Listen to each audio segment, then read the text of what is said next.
আজকে নিয়ে চলে এসেছি আপনাদের সামনে তালের বড়ার ভিডিও। তো এইদিকে তালের বড়া ভাজা হচ্ছে।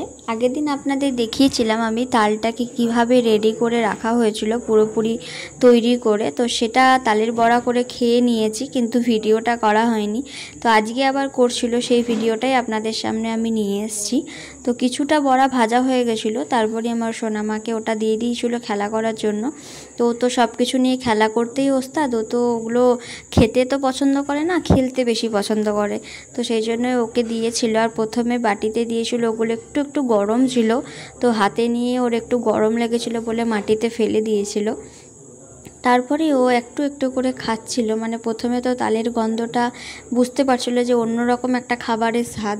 তো তারপরে ও অল্প অল্প করে খাচ্ছিল আর বলছিল যে হ্যাঁ ভালো লাগছে।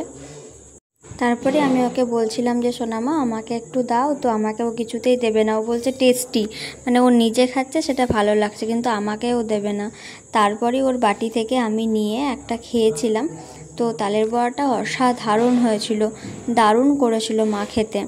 যদিও সেরকম বেশি খেতে পছন্দ করি না, কিন্তু মা যেটুকুনি করে সেটুকুনি খুবই ভালো লাগে খেতে। এমনিতে তো বলতে পারি না, তাই ফোনেই বললাম। তো আজকের ভিডিওটা এই পর্যন্তই, দেখা হচ্ছে পরের ভিডিওতে। সবাই ভালো থাকবেন, সুস্থ থাকবেন। আর আপনাদের সাথেও আমি তালের বড়াটা শেয়ার করলাম, আপনাদের মন চাইলে আপনারাও খেয়ে নিতে পারেন। দেখা হচ্ছে পরের ভিডিওতে।